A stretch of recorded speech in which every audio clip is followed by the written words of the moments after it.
잘 알려진 이야기입니다.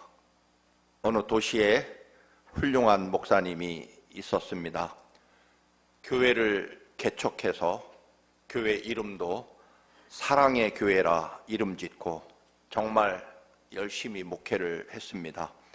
교인도 어느덧 3,000명이 넘는 엄청난 부흥을 이루게 됩니다. 그런데 교인 수에 맞는 성전을 건축하다 너무 무리해서 그만 쓰러졌고 응급실에 진찰 결과 신장이 모두 기능을 상실해서 이식을 받아야 살 수 있다는 진단을 받습니다. 온 교우들이 처음부터 고생했기에 매일같이 모여 철야하며 눈물로 담임 목사의 건강을 위해 기도합니다.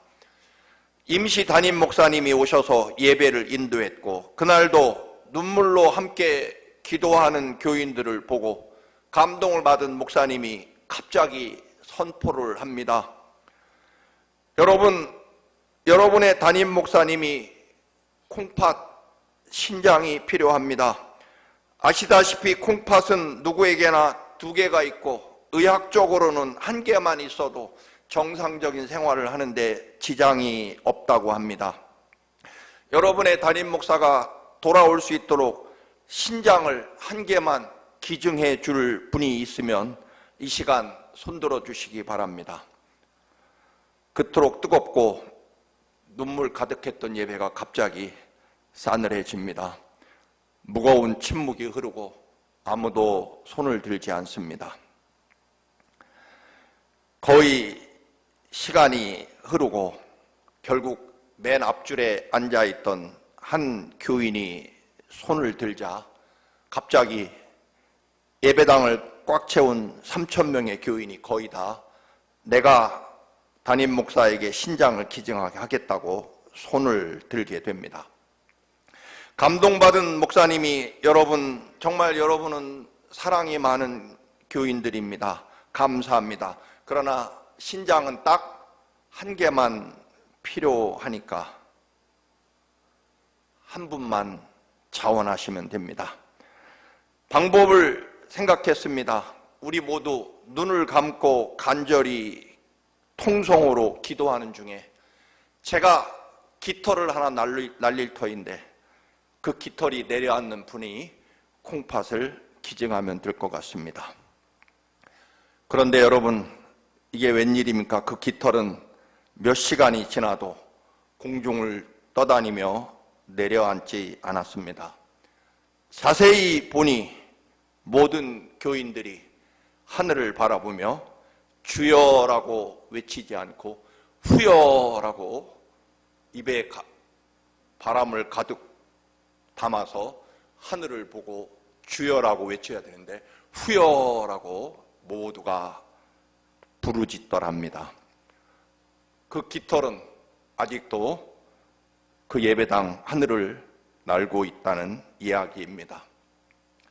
누군가가 웃자고 만든 유머겠지만 사실 듣는 우리는 불편하기 짝이 없을 수 있습니다. 잘못하면 목사에게 신장을 떼어줘야 한다는 이야기로 들을 수 있겠지만 여러분 염려하지 마시기 바랍니다. 저는 여러분에게 절대로 신장을 달라고 요구하는 일은 절대로 없습니다. 그러나 사실은 이 이야기에 또 우리는 고려해야 될 것이 하나 있습니다. 그러면 교인이 신장이 망가졌을 때 자기 신장을 떼어주는 목사는 몇 명이나 될까? 이것도 물어야 될 것이기 때문입니다. 오늘 말씀을 미리 드린다면 사실 이 이야기는 누구에게나 다 슬프고 근심스러운 말씀일 것입니다. 예수님께서 이혼에 관한 말씀과 어린아이의 소중함에 대하여 가르치시고 그 마을을 떠나려고 할 때 급하게 한 부자 청년이 달려와 예수님 앞에 무릎을 꿇고 선하신 선생님, 제가 무엇을 해야만 영생을 얻을 수 있습니까? 라고 질문합니다. 예수님께서 10계명을 제시합니다. 살인하지 말라, 간음하지 말라, 도둑질하지 말라, 거짓 증언하지 말라, 속여 빼앗지 말라, 네 부모를 공경하라. 하나님에 관한 계명 4개를 빼고 사람 사이에 이루어질 계명 6가지를 제시합니다. 그 청년이 얼른 자신 있게 대답합니다. 선생님, 그런 계명은 제가 어려서부터 다 지키며 살아왔습니다. 청년의 말을 들으신 예수님께서 21절, 그를 보시고 사랑하셨다라고 성경은 기록합니다. 예수님도 이 젊은이의 믿음의 삶을 인정하고 대견스러워 하셨다, 그런 말씀일 것입니다. 사실 이 젊은 부자는 종교적으로, 도덕적으로, 경제적으로 부족함이 없는 완벽한 젊은이였습니다. 다른 복음서에서는 이 젊은이가 부자일 뿐만 아니라 관원, 유대인의 관원, 요즘으로 말하면 국회의원직도 맡고 있었다. 정말 정치적으로까지 완벽한 모든 조건을 갖춘 대단히 훌륭한 젊은이입니다. 거기에다가 겸손하기까지 합니다. 예수님 앞에 꿇어 엎드려 선한 선생님이라고 불렀기 때문입니다. 그리고 더군다나 인격적으로 그는 누구도 관심이 없고 물어본 적이 없는, 선생님, 내가 무엇을 해야만 영생을 얻을 수 있습니까? 라는 질문을 하게 됩니다. 이 질문을 받은 예수님은 말씀합니다. 예수께서 그를 보시고 사랑하사 이르시되, 네게 아직도 한 가지 부족한 것이 있으니 가서 네게 있는 것을 다 팔아 가난한 자들에게 주라. 그리하면 하늘에서 보화가 네게 있으리라. 그리고 와서 나를 따르라 라고 말씀합니다. 네가 하나님의 말씀을 다 지켰다고 주장하지만, 정말 하나님 말씀을 다 지켰다고 한다면 현재 네가 가지고 있는 그 엄청난 재산은 도대체 무엇이냐? 로마 제국 시대에 부자로 산다는 것은 로마 제국의 앞잡이가 될 가능성이 굉장히 많습니다. 여러분, 일제시대에 부자로 산다는 것은 친일파가 돼야만 부자로 살 가능성이 99%일 것입니다.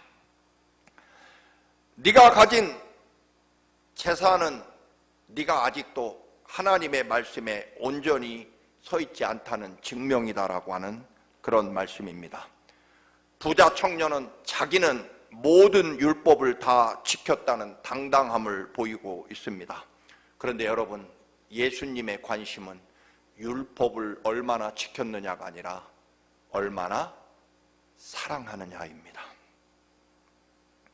율법의 정신은 사랑이기 때문입니다.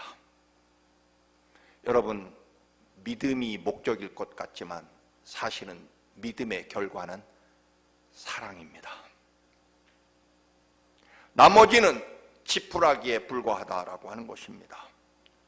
모든 것이 완벽했던 이 젊은 부자, 그리고 관원은, 국회의원은 자신은 이만하면 아주 잘 믿고 있고, 여기에 예수님이 말씀하시는 영생이 있었으면 좋겠다라고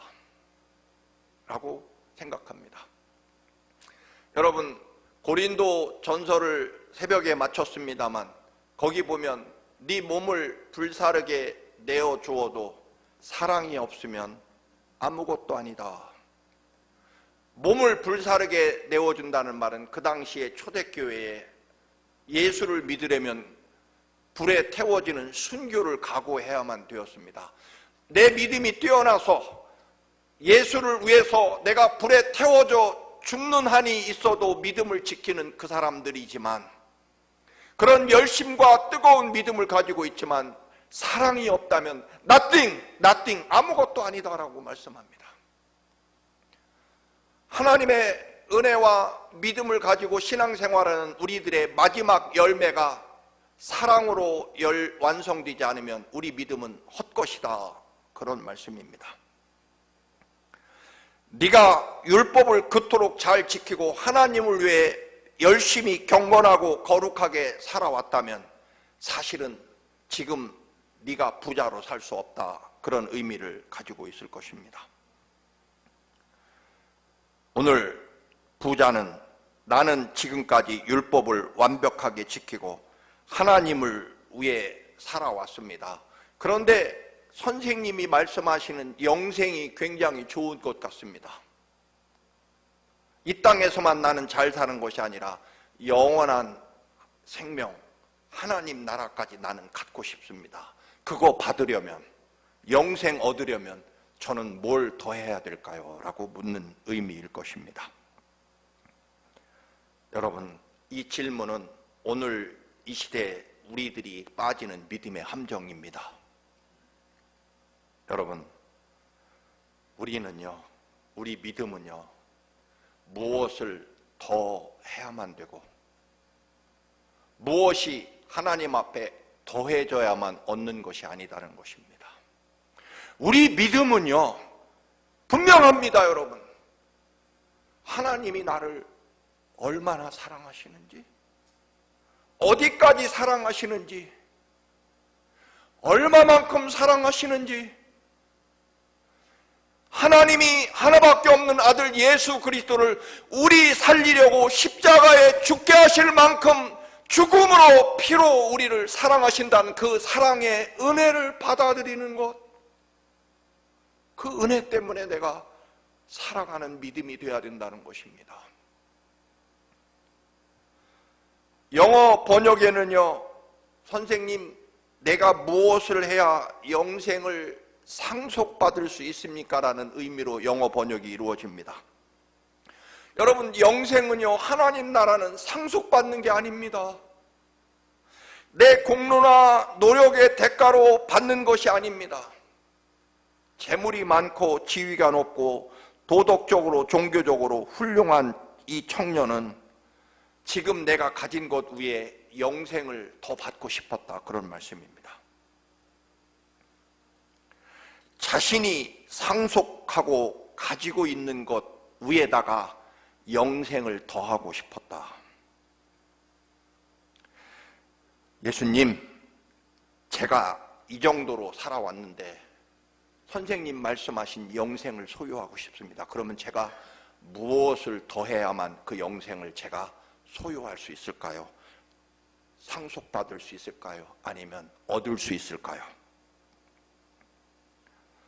여러분, 이 부자 청년에게는요, 영생이라고 하는 것은 최종 선택과 결단과 버림, 포기가 아니라 더 받는 추가 옵션이라는 것입니다. 여러분, 우리가 좋은 자동차를 살 때 딜러들이 꼭 옵션을 사라고 강요를 하죠. 이 기능, 이 옵션을 넣으면 자동차가 훨씬 더 편리해지고 값이 올라가고 아주 보기에도 좋습니다 라고 옵션을 추가하도록 요구하고 유혹합니다. 내가 이미 가진 것, 내가 이미 누리는 것, 내가 현재 가지고 있는 것을 지키며 그 위에 하나님의 축복과 은혜를 더 받고 싶다.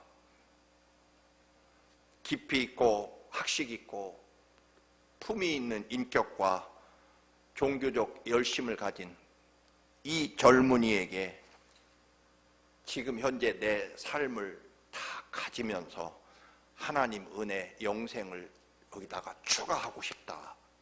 옵션이라는 것입니다. 예수님이 대답하십니다. 아주 단호하게 조금의 타협이나 또는 여지를 남기지 않고 주님은 말씀하십니다. 중간지대는 없습니다. 네가 그토록 하나님을 사랑하고 영생을 얻고 싶다면, 진짜로 하나님 나라를 소유하고 살기 원한다면, 네 말대로 네가 하나님 말씀을 잘 지키며 살아왔다고 자부한다면, 네 믿음이 진짜라면, 네 마음이 간절함이 진짜라면, 하나님 나라는 네가 가진 안정되고 부유하고 평안한 것을 것 위에 하나님 축복을 더하는 것이 아니다. 하나님 나라는 세상과 사람, 인간적인 것과 같이 갈 수 없다는 것입니다. 마가복음에서 예수님이 사랑하셨다는 말은 딱 이 부자 젊은이에게 한 번 사용하십니다. 마가복음 전체에서 예수님이 사랑하셨다는 표현은 딱 한 번뿐입니다. 누구에게? 이 부자 젊은 청년에게. 그만큼 이 부자 청년이 열심히 경건하고 거룩하게 살아왔다는 것을 칭찬하십니다. 그런데 이 젊은이는 예수님에게 얻고 싶었던, 예수님을 구세주로 영접하고 영생을 소유하는 데 실패합니다. 결국 우리가 하나님을 향한 열정과 내 생각과 내 노력들이 반드시 하나님 나라와 구원의 진리와 연결되는 것은 아니다라고 하는 것입니다. 어떻게 해야 되느냐? 하나님 나라는요, 전적인 하나님 은혜와 사랑으로 이루어지는 것이라는 것. 이 젊은이는 내가 평안하고 고상하고 모든 것들을 다 지키며 그 위에 가진 것 위에다가 영생을 들어보니까 영생이 너무나 좋은 것입니다. 그것도 또 더하고 싶었다. 여러분, 하나님 나라는요, 사실은 내가 가진 것을 그대로 지키며 그 위에 하나님 은혜를 더하는 것이 아니다라고 하는 것입니다. 그래서 슬픈 이야기입니다. 이 젊은이는요, 예수님 말씀에 아주 단호하게 타협이나 또는 중간지대가 없는 너의 모든 삶을 포기하고 내려놓고 오로지 빈 마음에 예수 그리스도의 하나님 나라와 진리의 말씀을 채워서 너를 버리고 나를 따르라고 하는 이 말씀에 대해서 자기 가진 것과 하나님 나라가 결코 같이 갈 수 없다는 것을 깨닫고, 나는 예수는 버려도 영생은 포기해도 내가 가진 것은 절대로 놓을 수 없다라고 하는 판단에 의해서 슬프게 근심하며 집으로 돌아가서 다시는 돌아오지 않았다. 영생을 더 얻으려고 왔다가 네 것을 내려놔야 한다는 주님의 말씀에 결국 이것 없으면 나는 죽는다고 생각해서 슬프게 돌아갑니다. 여러분, 하나님 말씀은요, 하나님 나라는 내가 바라는 대로 더해지는 것이 아니라는 것입니다. 믿음 생활을 오래 하면 할수록 믿음이라고 하는 것은요, 나를 포기하고 나를 비우고 나를 내려놓고 예수로 채워지는 것이 믿음이라는 것입니다. 하나님이 얼마나 나를 사랑하시고 예수님이 나를 얼마나 사랑하시는지 그 사랑을 믿고 예수 그리스도의 말씀에 내 생명과 삶을 전적으로 맡기고 그 말씀에 나를 드리고 그리고 그 말씀대로 이루어짐을 믿는 믿음으로 나아가는 것이 하나님 나라라는 것입니다. 그래서 하나님 나라는 내가 가진 것은 절대로 놓지 않고 내가 지금 가지고 있는 것은 양보할 수 없고 포기할 수 없고 그냥 지금 있는 것 위에 주님이 축복과 은혜를 더해 주시면 됩니다. 그렇게 하다 보면 우리는 돈이 부족해서 혹은 지위가 부족해서 또는 사람들의 칭찬과 인정이 부족해서 그거 더하고 싶다라고 말합니다. 그리고 그것이 더해지면 하나님이 나를 사랑한다고 믿습니다. 네, 여러분, 하나님이 나를 사랑하시는 것을 깨달을수록 나는 사라지고 주님으로 채워지는 것을 경험하는 사람입니다. 모자라서가 아니라 더해졌으면 좋겠어가 아니라 하나님, 언제나 나는 하나님으로 채우고 하나님의 그 놀랍고 위대한 사랑이 내 삶을 이끌어갈 때 나는 가장 위대하고 진정한 축복과 생명이 이루어진다는 믿음, 그 믿음대로 순종해서 나를 버리고 주님으로 채울 수 있을까요? 이것이 믿음이라는 것입니다.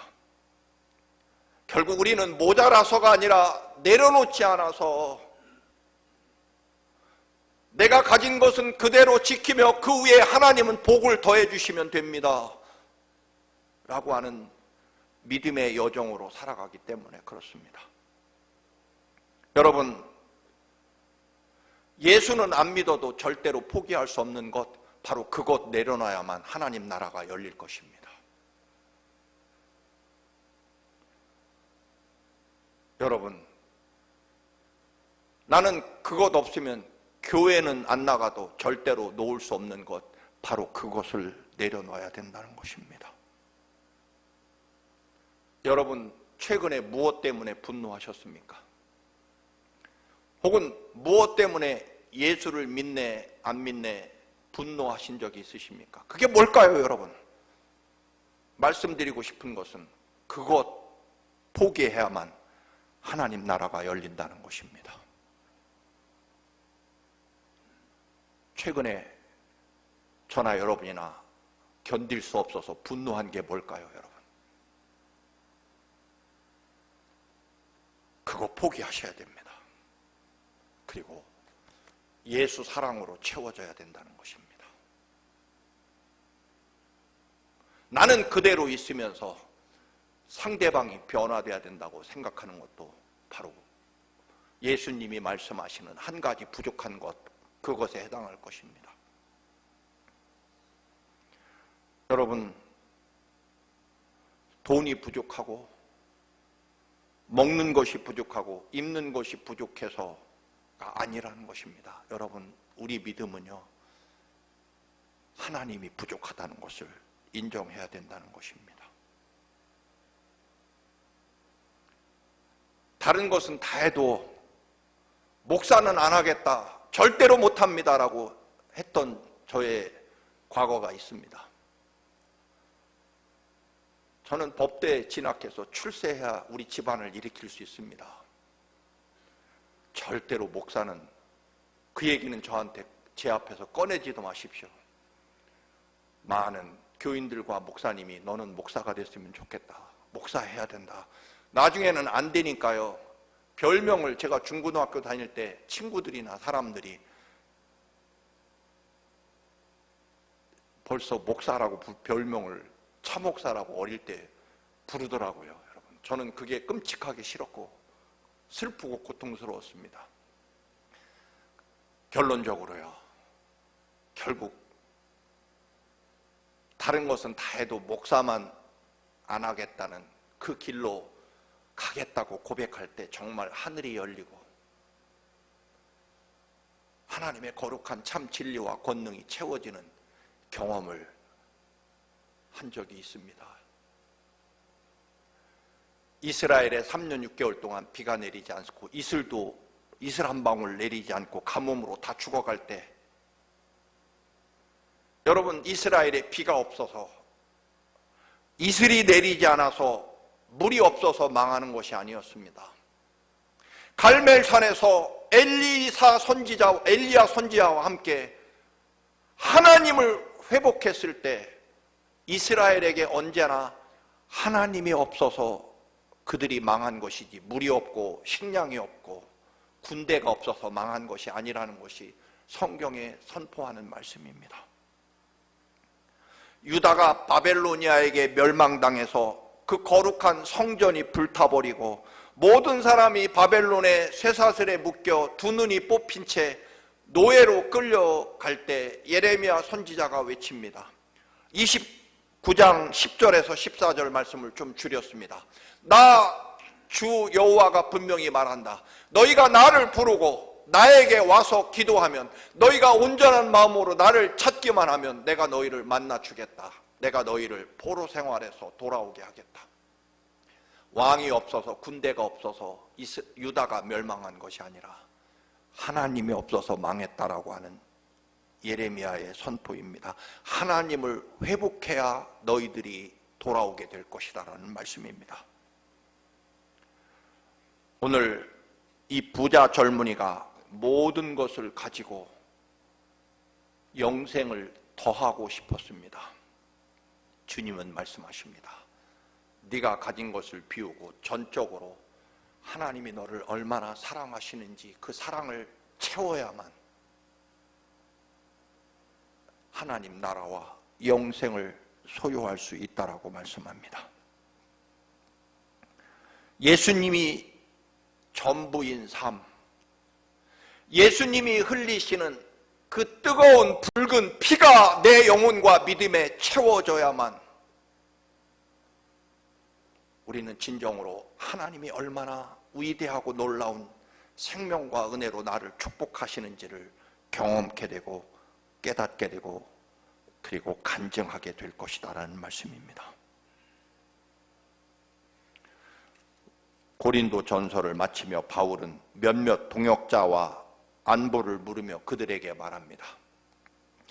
예수님과 성도들의 마음을 마치 여름날 얼음 냉수처럼 시원하게 만드는 교인이 되라는 것입니다. 다른 교인들은요, 다 인간적인 생각과 판단과 자기 고집과 자기가 받은 은혜 위에, 은사 위에 자기를 내세우며 살아갈 때, 바울이 인정하는 동역자들은 자기를 오히려 비우고 예수 그리스도로 채운 삶을 살았기 때문에 그들은 하나님, 예수님 마음과 교회를 시원케 하는 사람이 됩니다. 오늘 부자 청년은 자신의 삶에 하나님의 축복을 더하려고 했습니다.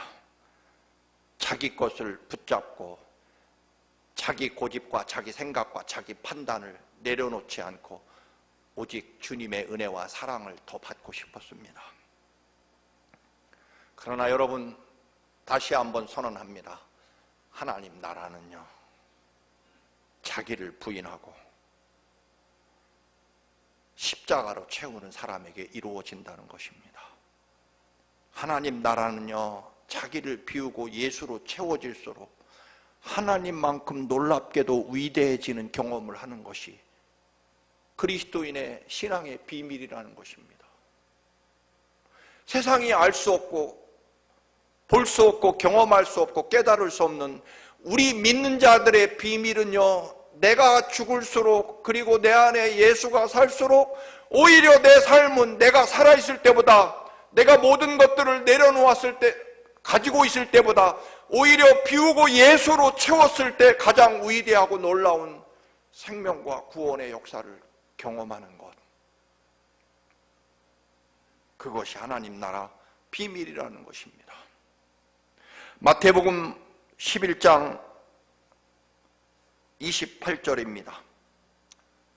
수고하고 무거운 짐진 자들아 다 내게로 오라. 내가 너희를 쉬게 하리라.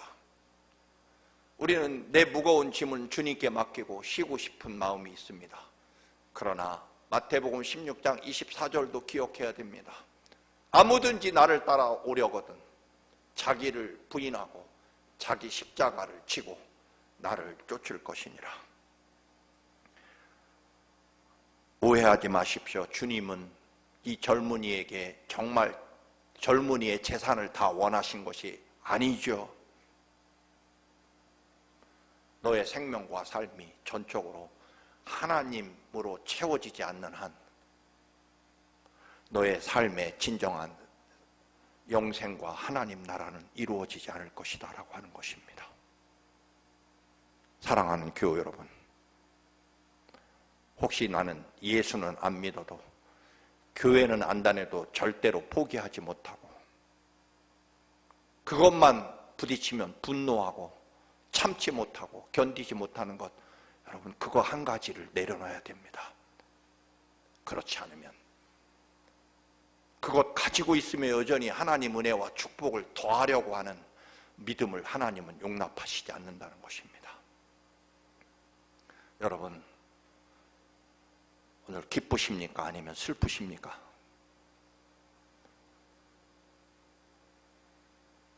주님께 나를 드림으로 소유하게 되는 하나님 나라와 영광을 얻고, 나를 버리고 육신적이고 물질적인 것을 버리고 예수로 채우고 돌아가는 기쁨과 은혜가 충만하신 여러분이 되시기를 주님의 이름으로 축원합니다. 아멘. 기도하시겠습니다. 거룩하신 주님, 여전히 내려놓지 못하고 여전히 붙잡고 매달리며 그러면서도 하나님 은혜를 더하고 싶은 우리들의 이기적인 믿음에서 벗어나게 하시고, 나를 부인하고 나를 비우고 절대로 포기하지 못하는 그것조차 내려놓고 예수로 채우게 하옵소서. 우리에게 부족한 한 가지는 주님의 은혜임을 깨닫게 하옵소서. 예수님의 이름으로 기도드립니다.